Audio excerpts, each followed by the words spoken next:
¿Y usted? Por ahí. Ok. Quienes investigaron y leyeron, ¿verdad? O por lo Buenos días. hicieron copy-paste, por lo menos tal vez leyeron el nombre de algunos lenguajes. Vamos a hablar sobre los lenguajes de programación, ¿verdad? Conforme han ido saliendo a lo largo del tiempo. Muy bien. Según, ¿verdad? Lo que aparece en internet, ¿verdad? Vamos a hablar sobre los meros lenguajes de programación. Primeramente, hablando así, explicando, ¿verdad? Cómo han ido evolucionando los lenguajes de programación.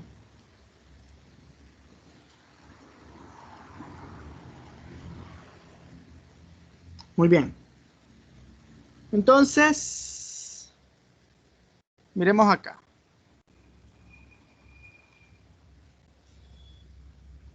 En 1957 aparece el primer lenguaje de programación.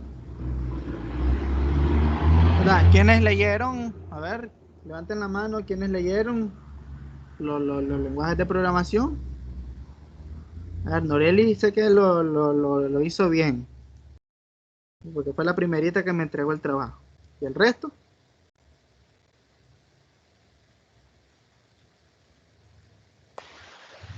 Yo se lo entregué también. Ok, pero leyeron ahí sí, por lo menos poquitito de cada lenguaje de programación. Ok, entonces tenemos a Fortran, ¿verdad? El primer lenguaje de programación. Fortran viene de la reducción de dos palabras, ya, for de fórmula y tran de translation, ¿verdad? Se creó, es un lenguaje de programación más antiguo, ¿verdad? Es el más antiguo que existe y actualmente se está ocupando, ¿verdad? Se sigue utilizando este lenguaje de programación.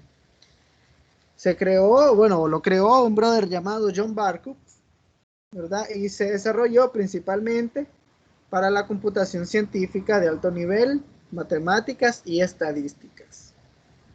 Entonces, este lenguaje de programación es principalmente para las gestiones matemáticas y estadísticas de alto nivel. Ya en la actualidad, como dijimos, se sigue utilizando. El lenguaje se utiliza en la industria automovilística, aeroespacial, gubernamental y investigaciones. Ya, para la estabilización, bueno, no estabilización, sino para la pronóstico estadístico y matemático, así también como los pronósticos de servicio meteorológico. Luego tenemos a COBOL, ¿verdad? COBOL, en 1959, viene de la abreviatura de Common Business Oriented Language, o como dicen por ahí, ¿verdad? Permítanme. El lenguaje orientado a la empresa común, ¿verdad? O Common Business Oriented Language. Y ahí eso es lo que significa COBOL, ¿verdad? Se encuentra en los sistemas de transacciones de negocio, ¿verdad? También en los procesos de las tarjetas de crédito. Lo encontramos en los ATM, ¿verdad? O los cajeros automáticos, como le decimos nosotros. En telefonía, sistemas hospitalarios, en los sistemas gubernamentales y en los sistemas automatizados y en las señales de tráfico, ¿verdad? Todo eso ocupa lo que viene siendo COBOL. COBOL fue creado por un brother llamado Grace Murray y es un lenguaje familiar, dicho así, ¿verdad? De manera implícita, un lenguaje familiar y uniforme para transacciones empresariales. Actualmente lo sigue utilizando el Servicio Postal estadounidense. Luego tenemos el lenguaje BASIC. BASIC, ¿verdad?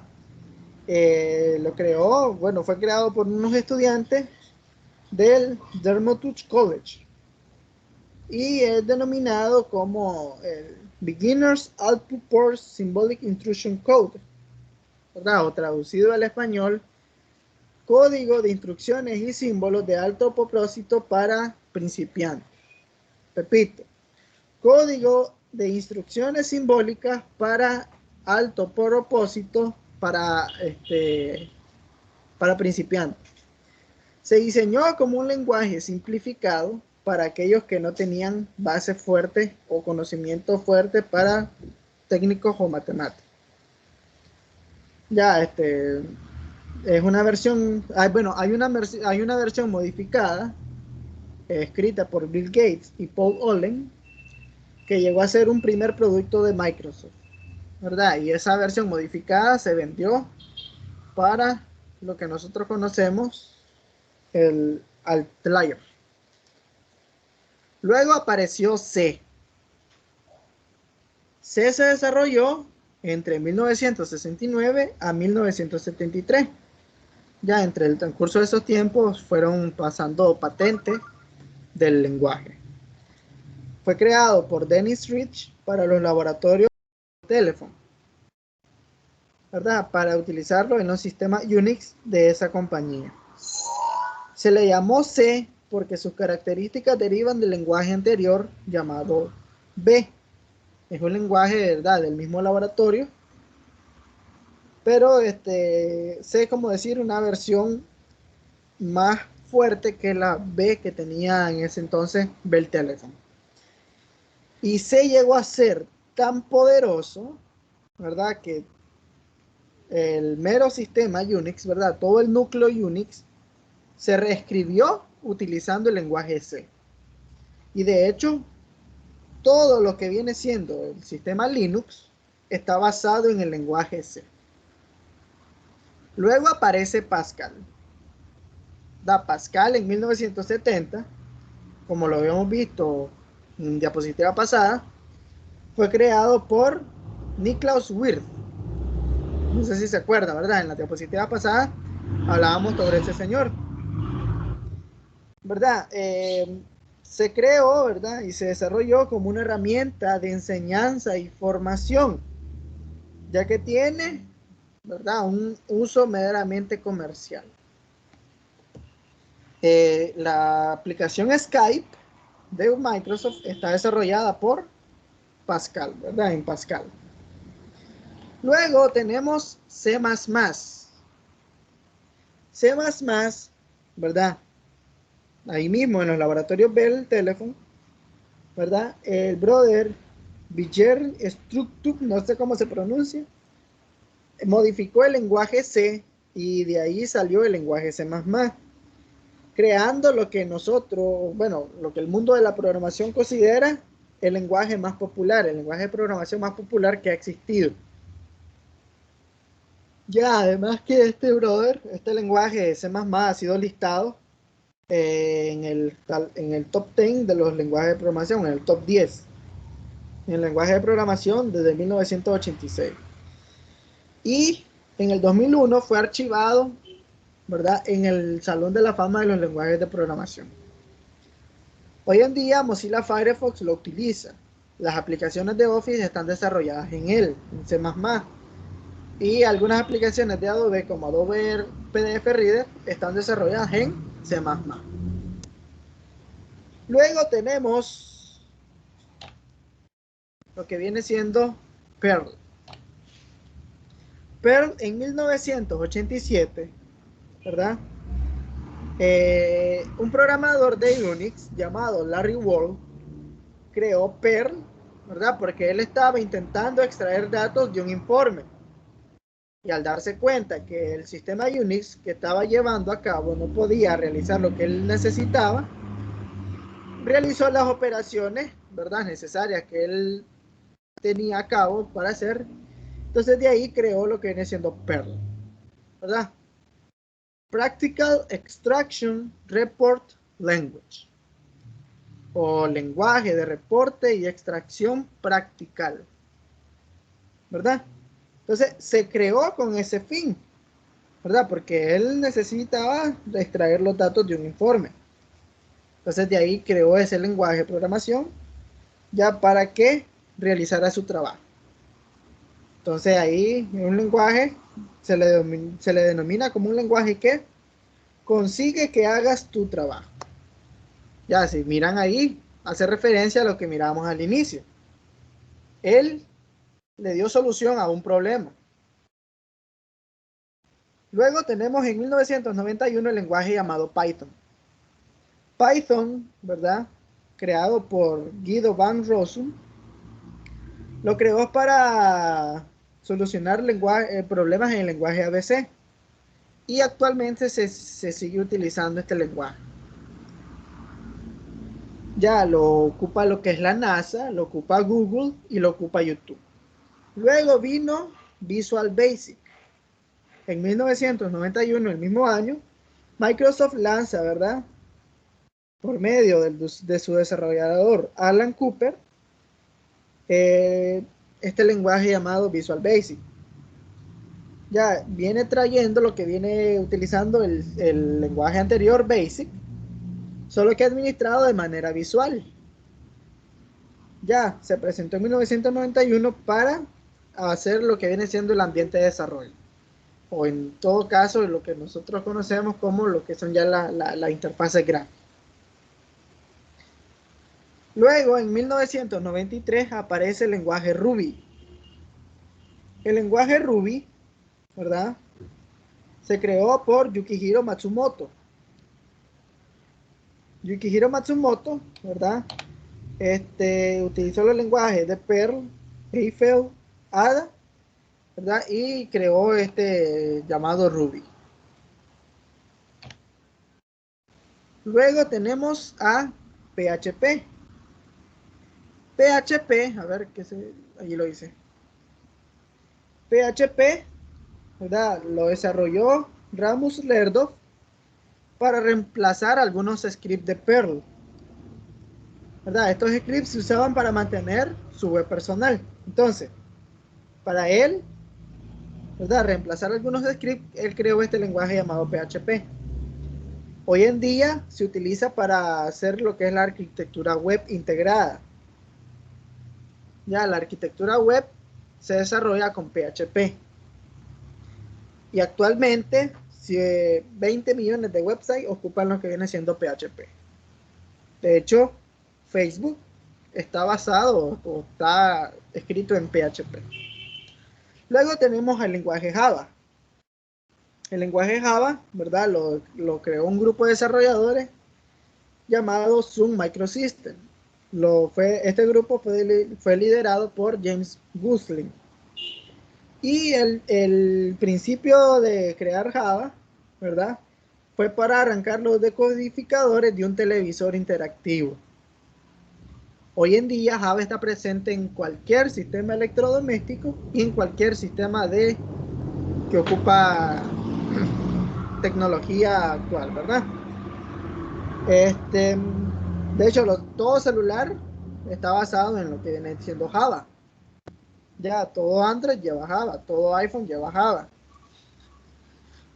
Entonces, Java está presente en prácticamente todos. Los televisores interactivos, los televisores inteligentes llevan Java. Y entonces Java, ¿verdad?, está presente en todo elemento. Incluso hay webs que no funcionan si no lleva lo que viene siendo Java, ¿verdad? En 2004 se utilizó en la misión de la NASA de la Mars Rover, o sea, el programa que controla el robot está escrito en Java. Asimismo aparece lo que viene siendo el JavaScript. JavaScript, ¿verdad?, y Java no es lo mismo. Y la semántica es diferente. Todo es diferente, ¿verdad? Lo que se parece simplemente es en el nombre. De hecho, Java prácticamente está influenciado por lo que viene siendo el lenguaje C. Y actualmente, ¿verdad?, se ocupa para manejar los scripts de las páginas web. Luego aparece C#. C# viene siendo un lenguaje multiparadigma desarrollado y estandarizado por Microsoft, ¿verdad?, para lo que viene siendo su plataforma .NET. Se aprobó como un estándar, ¿verdad?, para lo que viene siendo la programación. Se diseñó para lo que viene siendo la infraestructura de un lenguaje común. Ocupa sintaxis básicas tanto de C como de C++ y utiliza la plataforma .NET, ¿verdad? Que se asimila a lo que viene siendo Java. Aunque prácticamente lo que hace es mejorar varios derivados de varios lenguajes. El nombre C# fue inspirado por el signo numeral, ¿verdad? Que viene siendo sharp en inglés, para la notación musical. Es un juego de palabras para decir, ¿verdad? Que viene siendo do sostenido, ¿verdad? Musicalmente hablando. O sea que es un do semitono más, ¿verdad? Un semitono más alto del do. Es una metáfora, ¿verdad? Para decir que es superior a su inversor de C++, ¿verdad? Entonces, como decir que está por encima de C++. Entonces, esta metáfora fue la que creó el nombre de C#, o C numeral. Luego tenemos el lenguaje F numeral. El lenguaje F numeral, ¿verdad? Es el que conocemos actual, ¿verdad? El F numeral. El F numeral viene siendo prácticamente un lenguaje desarrollado igualmente por Microsoft para su plataforma .NET. Conjunta lo que viene siendo la programación funcional y utiliza disciplina imperativa y orientada a objetos. Luego tenemos los lenguajes en la actualidad. Los lenguajes de la actualidad, tenemos por ejemplo a Groovy. Groovy, ¿verdad? Como lo tenemos aquí, Groovy es un lenguaje orientado a objetos, ¿verdad? Implementado sobre la plataforma Java. Tiene muchas características similares a Python, a Ruby, a Perl. Entonces, Groovy prácticamente viene siendo una transfusión de todos estos lenguajes de programación, ¿verdad? La sintaxis es muy parecida a Java y comparte el mismo modelo de objetos, de hilos y de seguridad. Y cabe destacar, ¿verdad?, que Groovy solo funciona con la Java Virtual Machine. Muy bien, apareció en 2003, ¿verdad?, como una mejora, prácticamente a mejorar lo que viene siendo los paradigmas de programación. Luego tenemos a Scala. No hay mucha información sobre este lenguaje de programación, ¿verdad? Solo que decimos que es un lenguaje multiparadigma diseñado para expresar patrones comunes de programación en forma concisa, elegante y con tipos de seguridad. Entonces, son lenguajes actuales que no tienen mucho auge, pero allí existen. Luego tenemos Factor. Factor prácticamente sí, ahí no tenemos relación alguna de explicar cómo surgió. Simplemente salió y ya está. No tuvo mucho auge, pero ahí está presente. Luego tenemos Scratch. ¿Se acuerdan de Scratch? Yo sí. Muy bien, entonces el Scratch es un lenguaje de programación, aunque no lo parezca. Ya es un lenguaje de programación visual desarrollado por el MIT, una universidad de ¿cómo es? Massachusetts, algo así, no me acuerdo cómo se pronuncia. Y es prácticamente para desarrollar habilidades mentales en el proceso de elaboración de aplicaciones sencillas con el gatito, entonces si se acuerdan. Después, en el 2007, aparece el lenguaje llamado Clojure. Clojure es un lenguaje de programación de todo propósito y hace énfasis en lo que viene siendo el paradigma funcional. Ya. Luego aparece el lenguaje Go, desarrollado por Google en el 2009, ¿verdad? Que se inspira en la sintaxis del lenguaje de C y con el rendimiento de C++, ¿verdad? Se desarrolló en Google y prácticamente ahí está de por qué es su nombre, ¿verdad? Go de Google. Luego aparece Dart, ¿verdad? Que es un lenguaje de código abierto, también desarrollado por Google en el 2011 y prácticamente es administrar los scripts de las páginas web. No para reemplazar a JavaScript, sino para ofrecer mejoras a los scripts de los lenguajes de programación en las páginas web. Y por último aparece Swift, ¿verdad? Swift es un lenguaje de programación desarrollado por Apple, ¿verdad? Que el objetivo principal es para desarrollar aplicaciones iOS o aplicaciones para Mac. Práctica y sencillamente es eso.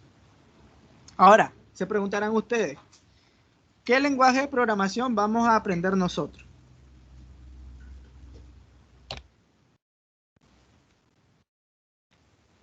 Aquí les voy a enseñar qué lenguaje vamos a utilizar. Nosotros vamos a aprender el lenguaje de programación llamado C. C es un lenguaje, ¿verdad? Como lo vimos ahí.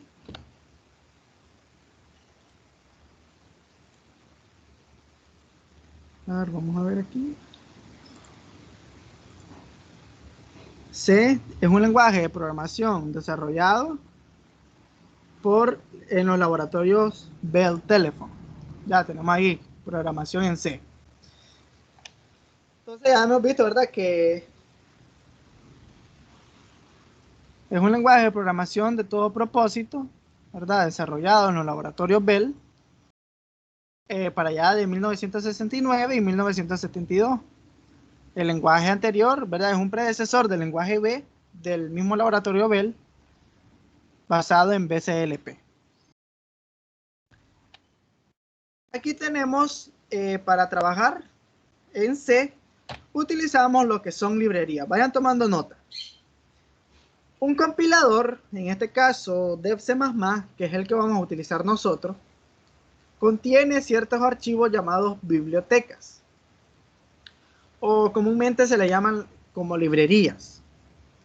Estas bibliotecas contienen el código objeto de muchos programas pequeños que nos permiten a nosotros hacer cosas comunes como leer el teclado, escribir en pantalla, manejar números y realizar funciones matemáticas, etcétera, etcétera, etcétera.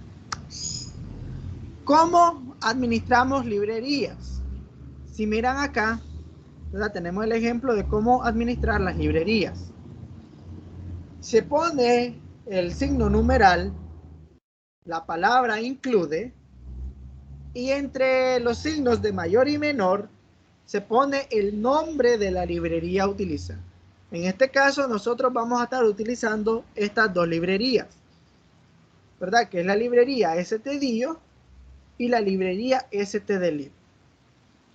Dentro de la librería stdio hay funciones. Estas funciones son las que tenemos acá. El primero es el printf. La función printf lo que me permite a mí es escribir en pantalla o poner un texto en la pantalla. ¿Ya? ¿Cómo funciona? Se pone la palabra printf, se abre paréntesis y entre comillas escribimos el texto que nosotros queremos visualizar.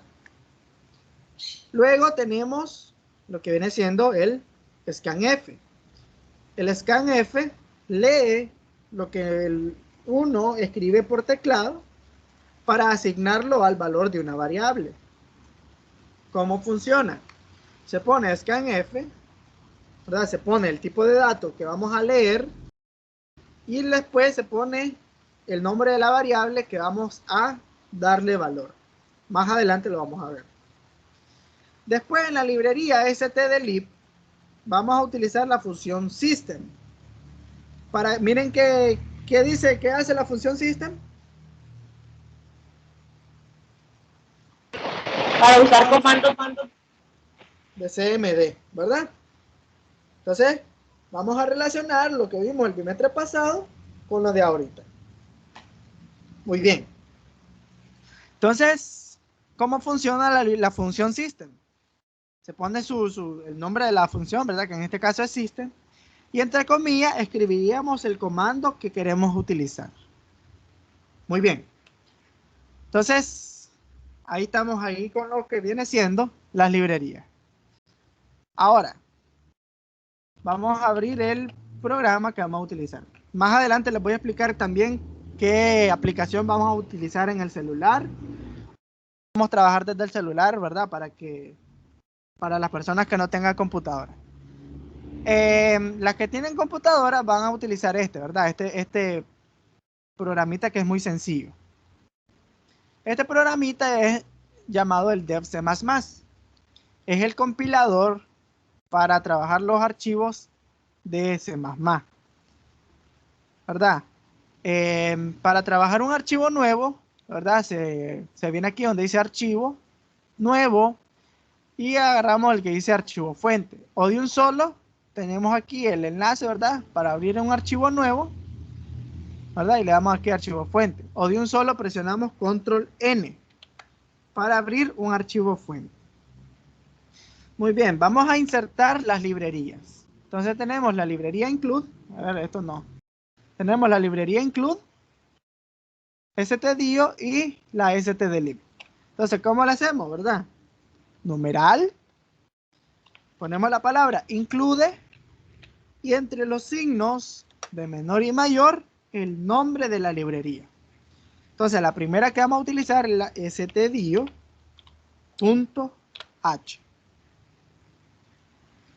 La segunda librería, ¿verdad?, que vamos a utilizar es la include. Y entre los signos de menor y mayor, stdlib.h. Stdio viene de la referencia, ¿verdad? De decir estándar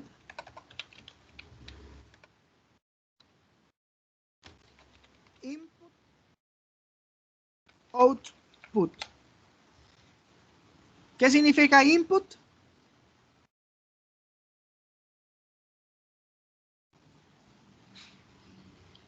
A ver.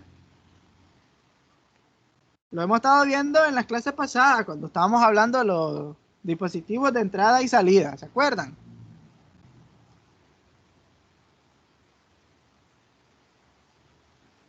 Entonces, con el input obtenemos los datos y con el output el resultado de los datos. Entonces, stdio hace referencia a esto, ¿verdad? Standard Input Output, ¿verdad? Y el stdlib hace referencia a lo que viene siendo el Standard Library o la librería estándar de C. Ahora, esto que estoy poniendo aquí en programación se denomina comentarios. Hay dos formas de poner comentarios. Está el comentario de una sola línea que se administra poniendo doble pleca. El comentario de una sola línea, ¿verdad? Lo que hace es que el compilador no toma en cuenta eso que está escrito ahí. Él va a tomar en cuenta lo que está escrito sin lo que son las dobles la doble pleca. Y luego están los comentarios por párrafo, ¿verdad? Que se administran poniendo una pleca asterisco y cerramos con un asterisco pleca. Todo lo que está escrito, ¿verdad?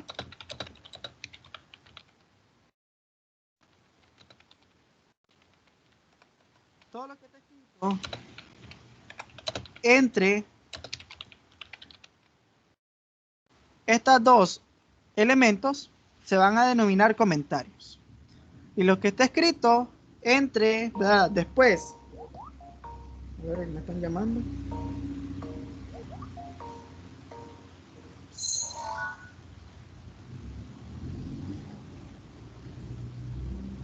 Entonces, lo que está escrito después también es un comentario, ¿verdad? Lo que está escrito después de las dos plecas es un comentario. Entonces, esto es un comentario.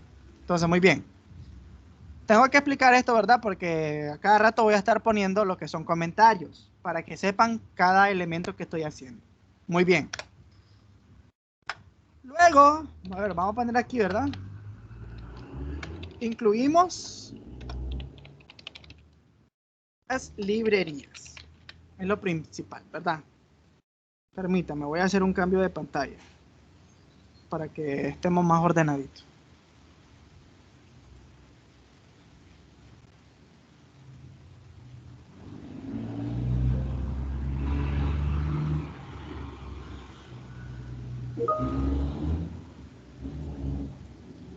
Entonces, voy a pasar esto para acá, permítanme. Entonces, voy a poner esta segunda pantalla. Muy bien. Entonces tengo acá, ¿verdad? Lo que viene siendo el stdio. Entonces voy a poner esto acá. Y aquí voy a abrir el escritorio.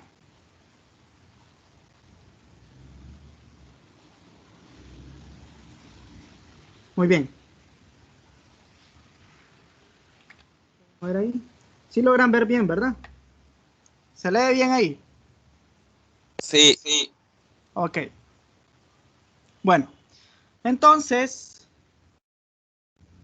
vamos a trabajar aquí. Entonces, después de incluir las librerías, se agrega lo que viene siendo la función principal. La función principal, ¿verdad?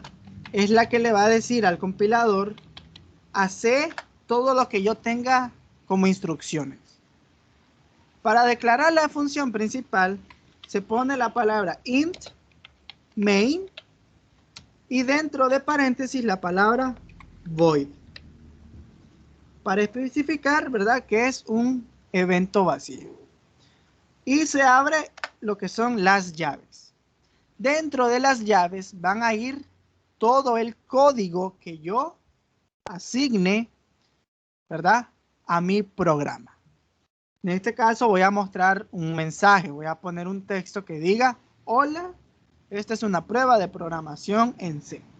Entonces, la función que yo utilizo para mostrar en pantalla, habíamos visto en la presentación que se llama printf. Entonces, entre paréntesis y entre comillas, yo escribo el texto que quiero que se visualice, ¿verdad? Entonces, en este caso voy a poner, hola, este es un ejemplo de programación en C. Punto.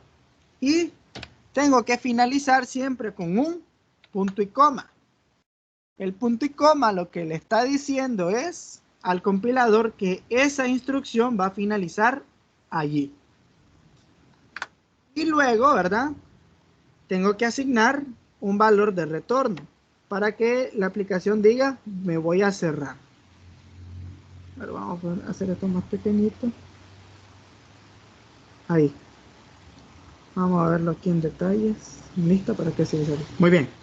Entonces, voy a decirle aquí return 0. Ese return 0 siempre lo vamos a ver. Siempre lo vamos a poner al final de nuestro código. Muy bien. Y esto le voy a decir al compilador que me lo genere en un archivo de programa. Entonces, el compilador tiene aquí un botón llamado compilar. Cuando le doy a compilar y no tengo guardado el archivo, ¿verdad? O sea, el archivo todavía no está guardado. Tengo que guardarlo, entonces lo voy a guardar en el escritorio. Y aquí le voy a poner, por ejemplo, le voy a poner ejemplo 1. Le voy a dar guardar. Entonces aquí se me hace este archivo, miren, ejemplo 1.cpp. Cuando termina de compilar, se genera un archivo .exe. ¿Sí lo ven ahí?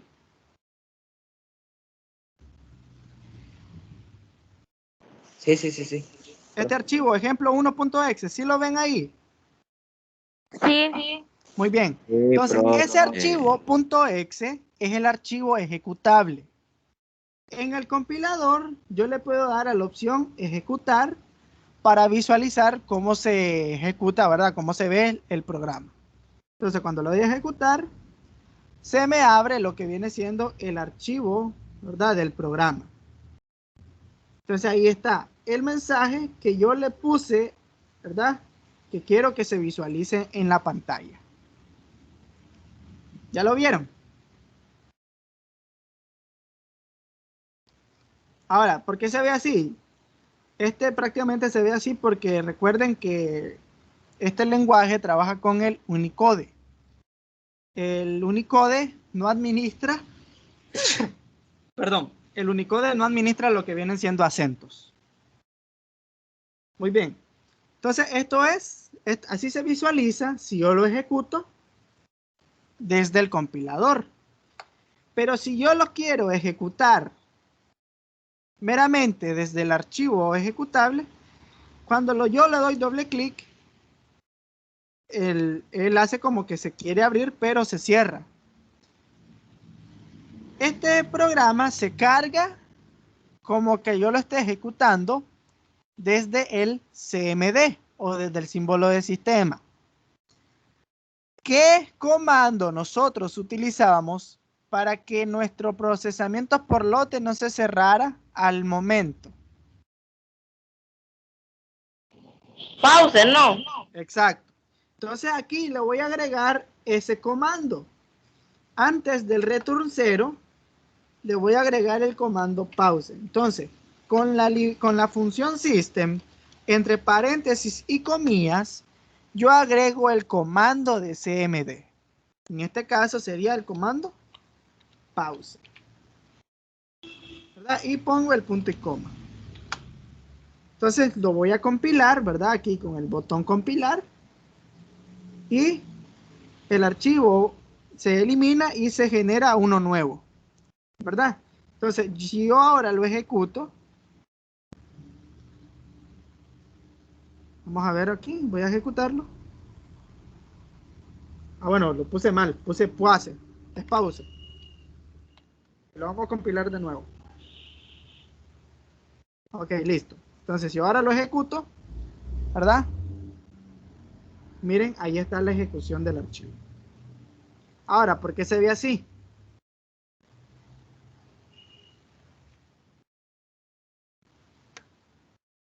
¿Por qué se ve ahí nomasito pegadito? ¿Verdad?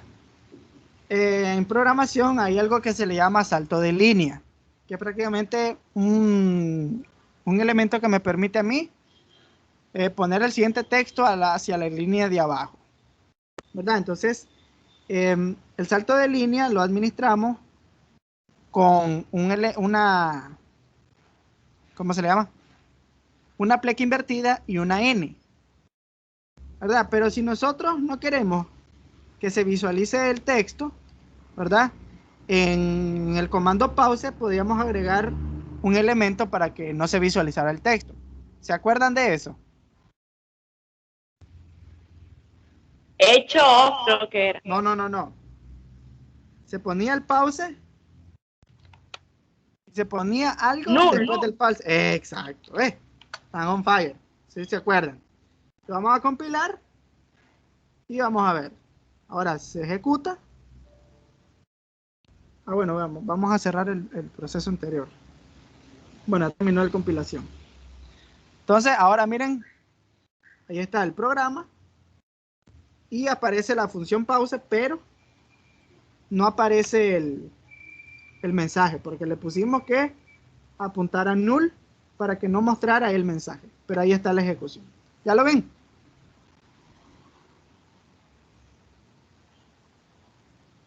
¿Sí lo ven? Sí. Muy bien, entonces, ahí está, ¿verdad?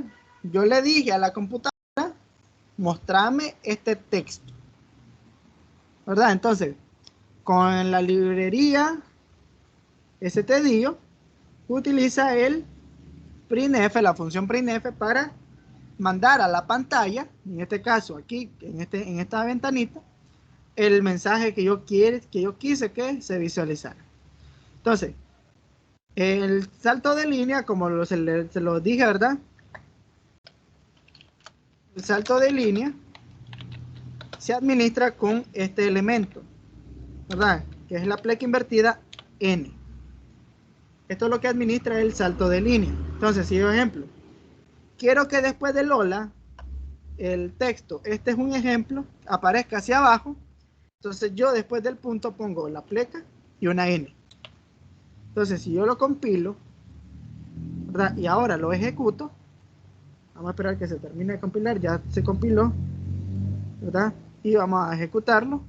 Ahora miren aquí qué pasa.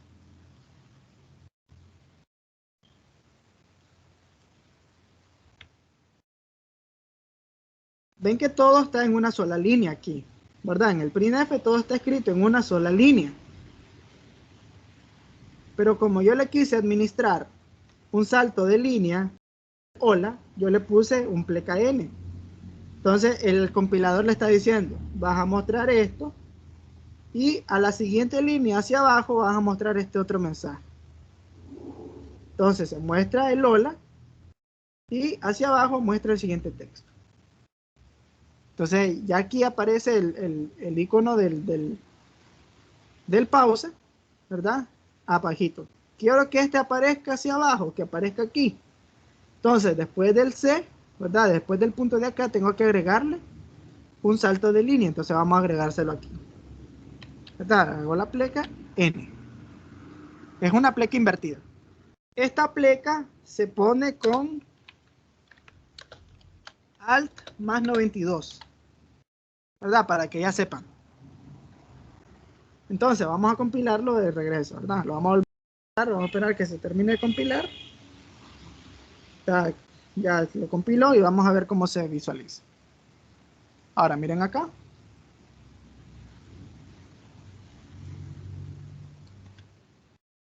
Ahí está. Hola, este es un mensaje de programación en C y abajo aparece el elemento del pause, ¿verdad? La instrucción del pause. Esto del pause, recuerden que es para que no se cierre. Entonces ahí está, miren. Entonces ahí está nuestro primer programa en C. ¿Se entiende? Sí, profe. Muy bien. ¿Algo que no entendieron para explicarles?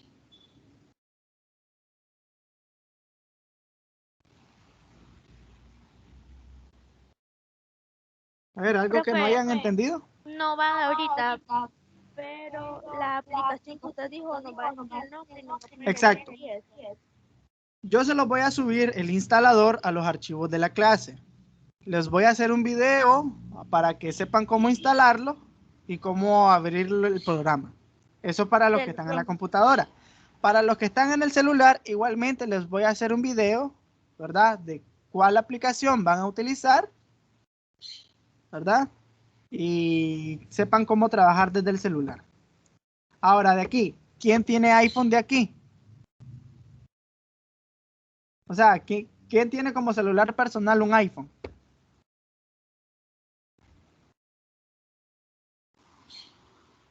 Nadie. Todos utilizan Android. O sea, todos utilizan Android. Pregunto. No, profe, no todo. A ver, pero O sea, ¿quién yo no. utiliza iPhone? ¿Quién Sí, utiliza ahí, iPhone? chaval.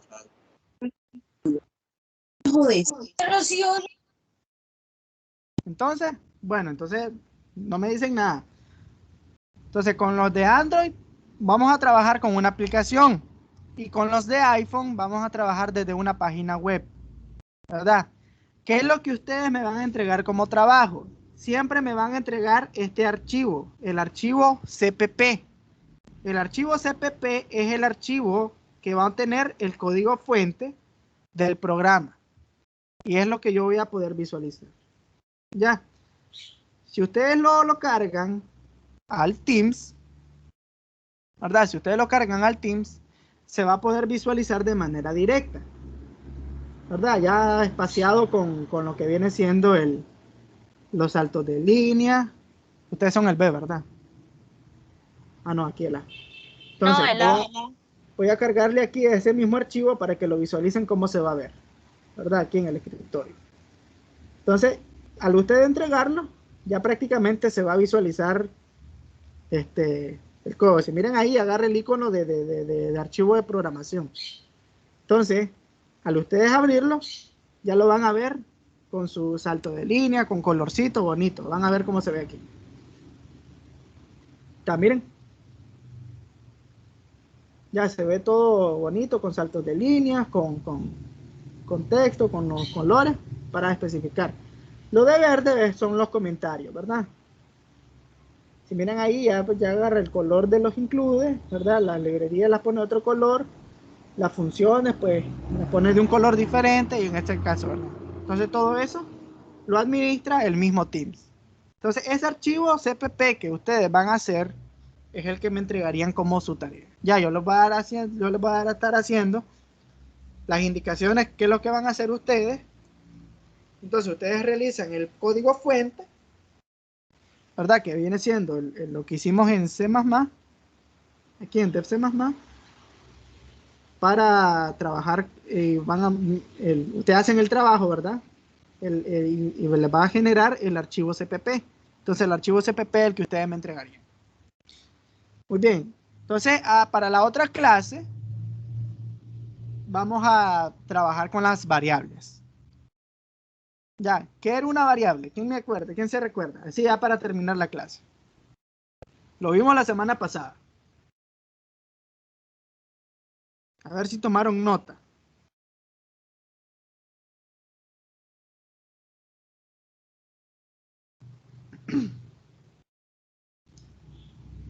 No tomaron nota, ¿verdad? Yo tomé captura, profe. Ajá, entonces por lo menos visualice la captura. Y dígame qué era una variable. Era un espacio en memoria para asignarle el valor a un tipo de dato. Ya, todo eso se miró la clase pasada. Ya, y ahí yo les mando incluso el link para que lo visualicen en YouTube. Muy bien, entonces, la otra clase vamos a ver sobre la declaración de variables, cómo darle valores, cómo mostrar los valores de las variables. ¿Ok? Muy bien, entonces quedaríamos por acá. Si no hay más dudas, ¿verdad? Podemos finalizar. Pero si hubiesen dudas, aclarémoslas ahorita.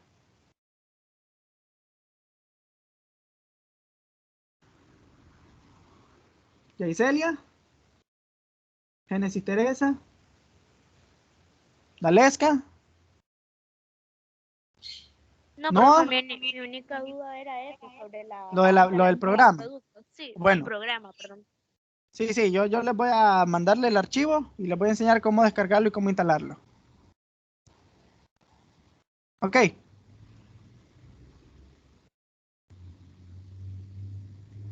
Bueno, entonces sería todo. Se me cuidan.